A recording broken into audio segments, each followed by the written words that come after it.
We're very excited to have two guests today, Sam and Gemma from This Is Mothership. I'll just do a little introduction. Sam is an award-winning beauty journalist and the ex-beauty director at Stylist magazine, while Gemma is a sought-after fashion and celebrity stylist based in London. Between them, they've got nearly 2 decades of experience working on newspapers, magazines and television, and for brands including Marks & Spencer's, The X Factor and Revlon, to name a few. So welcome. Thanks for coming on. Thanks for the introduction. That was so fancy. Fancy. And obviously in recent years, you've obviously been building up a brand, This Is Mothership, alongside being working mums. So obviously you've got lots to talk about that. So I'll pass to Laura, who will start us off. Thanks, guys, for coming on. So first of all, what did you find were the challenges after becoming a parent and returning to your job? Gemma, do you want to start? I'll start. For me, it was a little bit different because I was freelance beforehand. So it was just basically, if I didn't work, I didn't get paid, and that was it. So I actually ended up going back to work when my daughter, my oldest, was 6 weeks old. And I was styling a shoot. So I had an agent at the time and she was like, come back, it's fine. It'll just be easy. Don't worry, don't worry. And I was like, oh, I have to go back. People forget who I am. And so I was on a shoot and I had to pump because I was breastfeeding. And it was obviously 6 weeks in, was bananas that I can't believe I left her then. And someone started, I was in this little janitor's cupboard, like wedged, like sitting on a toilet pumping, very hygienic. And the art director was banging on the door saying, where's the stylist? Get back on set. What do you think you're playing at? You can't just leave. And I phoned my mum crying, being like, what have I done? What am I going to do? How am I ever going to work again? And so I left that job and just went home, and I was like, this is just not right. I have to work out what I can do that works around me. Basically, I have to find something. And the whole point of being freelance was meant to be that you kind of make it work for you, and it just wasn't. So that's kind of what led to us doing this, basically. And I took a full year off with Leo. I was at Stylist magazine, and actually when I went back, I did feel quite supported. So they let me drop down to 4 days a week. And I changed my hours so that I could get back in time to collect him from nursery. I was always the last parent at like 2 minutes to 6, running from the train station to nursery with heart palpitations to pick him up. And that hour's commute, I would have heart palpitations the entire time, running from the office to the train station, getting on the train to get him. And I did feel quite supported in my return. They let me drop my days, change my hours. And I was even promoted to head up the department 6 months after I went back to maternity leave. I think the issue was, for me, it was too much. I couldn't do everything. And I kind of mentally burnt out at one point, which was what led me to actually leaving the workplace 18 months later. I think that's quite an interesting point that you said, that you felt that you burnt out, or that you couldn't really you couldn't do both, because so many people feel that when you go back from maternity or parental leave, and you feel like you want to do exactly the same thing that you did before, and actually you can't. It's and a lot of people then feel that pressure of now being a new mum and wanting to do the same thing that they did before, and it can break people. It's very difficult. I think we want to be perfect at both, because for a year, if you have had lucky enough to be off for a year, you are in a bubble where everything is about that child. And then when you realise you have to relinquish some of that responsibility and control, which is obviously also a difficult thing, but then at work, you want to be as good. It's, as you say, it's really difficult. And I guess this leads on to the next question then. What inspired you to build This Is Mothership, and what were you trying to achieve? Do you know what? So we actually met on Instagram, and it was It was our 5th anniversary of Gemma commenting on one of my pictures. Oh, really? Okay. We bizarrely started commenting on each other's pictures, and then one night Gemma sent me a DM saying, hi, this is really weird. I know we've never actually met in real life, but I kind of want to set something up for mums who are interested in fashion and beauty, and I think you do too, from what you've been Instagramming. Do you want to maybe meet up and see, and have a chat? And I said to my husband, oh my God, this girl's randomly sent me a DM. And it was probably, I think it was 6 weeks before I went back to work. And he was like, well, what else are you doing? I was like, oh my God. So I was like, yeah, I can come over tomorrow. So I turned up at her house the next day. I remember she First bought date. bagels. Yeah. We had like a meeting over nap time. We got on quite well. So we did what normal people do. We bought a domain name there and then. We thought of a name in a 2-hour meeting, and that was it. And it was born. And we knew that we had to do it quickly because I was returning to work. We didn't have a plan. We just thought, we felt like there was a gap in the market for new mums we were new mums at the time, who were interested in fashion and beauty. We didn't feel like they were being spoken to. So we thought that we would fill it. Amazing. It's changed a lot since then. It has changed a lot since then, because obviously we've changed a lot since then, and our journey is different, and our kids are now in school and we're no longer new mums. But that was the idea behind it. So do you think the people that are following you a lot of them have followed you from the beginning, so they've changed with you, or do you get new mums now? Or we should ask them that, actually. Let's do a poll. We should do that and find out. We get a lot of messages from people saying, like, I remember when your second kids were born, and I remember this and that, and it's so nice. I think a lot of people are there from the beginning. Yeah. I also think, like, we've obviously changed, as Sam said, but the main premise always stands. Like, I felt like when I was pregnant, when I first had my baby, like, the clothes I used to wear then, it's the same stuff that I'm wearing now, but I felt like I wasn't supposed to dress like that anymore. But because of my past as a stylist, it didn't even cross my mind that I wasn't going to dress like that or put makeup on or wear a lip or whatever. So that all still stands now, even though it's been going for 5 years. Like, we want to help women feel how they did beforehand, but we've just got kids. Like, it shouldn't affect that at all. No, not at all. That anyone thinks that it should, or that anyone gets judged for that. Yeah, I think everyone just has this kind of identity, like, clash, like when they first start, because you lose a sense of who you are, because it's that you just don't know. You go from being really comfortable one night to, like, the next day having this massive responsibility, and just picking out what you want to wear or what you want to look like becomes secondary, doesn't it? I suppose completely. At the beginning.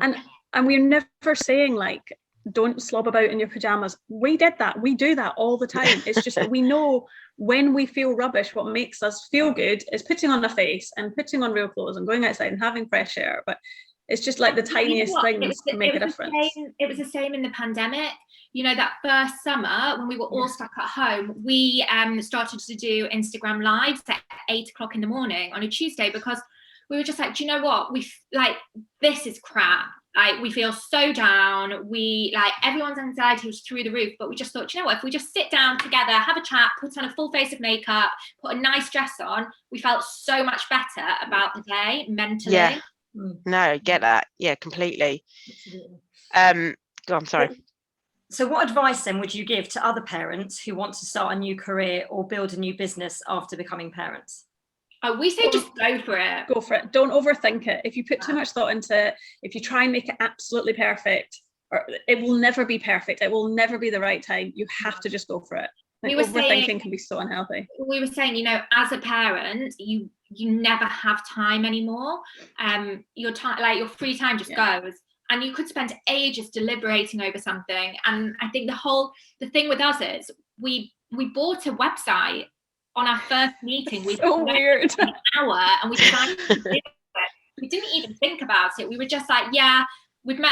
I was like, I've met this girl before. Like, the next day, she came to my house. She came to my house the next day. We were sat at my kitchen table building the website, and Nick was like, hi, and I was like, hi, this is my new business partner. And my husband was just like, what?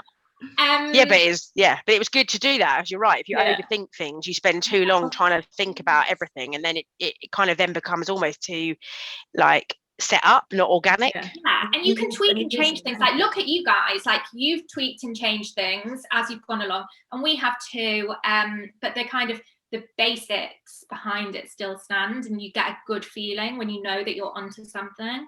Yeah, definitely. So you, obviously, this was set up, wasn't it, before you had baby number 2 for both of you? Was that right? Yeah. So did you this was bad, by total coincidence, like genuine coincidence, we hadn't even discussed having second kids. I wasn't sure. The second kid. Really? And then one day we were hosting an event together, and I was like, hi, I've got something to tell you. And she was like, I've got something to tell you too.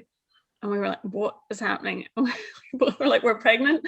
It was the weirdest thing. So we were due 2 weeks apart. Wow. It was That's brilliant. so Yeah, bizarre. but that's really and that must I guess actually did that work out well, or did you feel then We still don't know. We don't know. We Because I always say like suppose- it could go wonderfully or terribly. It could have, yeah. Because I think suppose there's in your pros mind and- you'd be like, it's okay because Sam can do that while I'm having a baby. And then you're like, actually no, we're both going to be in the same position. I think we both gave each other 2 weeks off. That's And then It's so nice of went back us. to work, and it was such a juggling act. I was thinking back, I was looking back at old pictures, and like we did a job with Ole, I remember, and my mum, it was for Mother's Day. My mum's in the picture, and Alfie's literally like 2 weeks old, and it's like a picture in my bathroom. I just couldn't believe that we'd managed to get ourselves together to do That is impressive. our babies. I think it's also because of what this industry is. Like, obviously, we're freelance still, and you don't know what's coming, and so we say yes to as much as we can say yes to that fits in with what we I do. think there was a real underlying current of, are we going to become irrelevant because we're having babies, if we take time off, which is a huge thing in our industry, and a lot of people have spoken about it, that you can become mumsy, irrelevant. So like we felt like we had to keep our foot on the pedal, to be honest. Yeah. And then I remember we were both sorry, go on. sorry, go on. I was I just remember we were thinking both you said so about- burnt out within the first few weeks, and then Chanel emailed us to say, do you want to host an event? And our babies I were was actually giving birth when like I took the phone call, and I was like, don't know if I should tell her, but I've just signed us up to do an event with Chanel in 6 weeks. Hilarious. Like, you can't say you can't turn it down. Like, you just can't. I remember Ace came, and he was 5 weeks old, and I was breastfeeding, and he screamed the whole time. My mum came with. He literally screamed the whole time. And I remember sitting in that chair being like, I just want to be home holding him. I just want to be in bed feeding him. Like, what have we done? But long term, it was the right decision. So it got us to other places. I suppose though, you didn't, like with the second child, I can only obviously speak for myself though, the challenges that come with a second child are very different to the first time. You feel a bit like it felt more control. Yeah, we were they more don't have going out and about. They came to business meetings with us came everywhere all the way through their first year. I just get a tube to town like twice a week with him. And then you said when he was 2 weeks old, you were working, and yet you wouldn't have done that with your first. No, I don't think I left the house for 2 weeks. 2 years, no. Yeah. I think that's the thing. I think so. You were more confident having that second baby and knowing what to expect, and obviously the second baby just has to fit in anyway, so it's completely different. But I suppose in terms of juggling your work, because you weren't going back to an employer, you could kind of manage even though you were busy, I guess it was easier to manage. You could say yes or no, and then you could get parents to help, or so you weren't being told what to do. It's what you wanted to do. Was that a bit easier then? We didn't have working hours to adhere to, which is a good thing and a bad thing in the case that we often do our work at 9 p.m. at night, which we're trying not to as much now that we have our days back. But I wouldn't change it for the world. I think that's a really valid point though. At the beginning we did everything, and like I feel like we've come so far. We have so much more structure now. We have set days that one of us will do something, the other one doesn't. At the beginning we just did everything all the time. Like, we'd literally be WhatsApping, we probably still do this though, from 6:30 in the morning till 11 o'clock at night. We know that well. Which is crazy, but I think we've now sort of set better boundaries for ourselves. We've each got things that help ourselves, and we're very different with lots of things, so it goes to our advantage. We each take 2 days where we are in charge of the Instagram and the admin. Also, we know that each other like Gemma likes to do her majority of stuff between the hours of 6:30 and 9:30, whereas for me that's hell, because I'm trying to get the 2 boys up and out of the house, so I can't even really have these conversations until after I've dropped off at 9 o'clock. Whereas I'm quite happy to sit on my laptop in the evening. So we know that each other works at different times, and to just not be affecting each other at those times. So I guess it's a learning curve throughout that time to know what's capable in the realms that in working hours. But I suppose it does give you a bit more freedom. But I guess employers now are trying to create that sense of flexibility. But whether or not that's just come on the back of the pandemic, who knows what it will return to. So probably, I think Laura's just got one more question. Lastly, if you were to do it all again, Is there anything that you would tell yourselves not to do? Oh, such a good question. I actually don't think so, because I think we got to where we are because of how we did everything. And I think we have learned so much with every step, with every job, with every process. There's nothing that I regret. There's only one thing that I would change, and it wouldn't have changed the outcome of anything at all, but I would have stood up for myself more when it came to leaving my job at Stylist, because some people who weren't parents weren't so what's the word, understanding of the situations and how I wanted to make things work.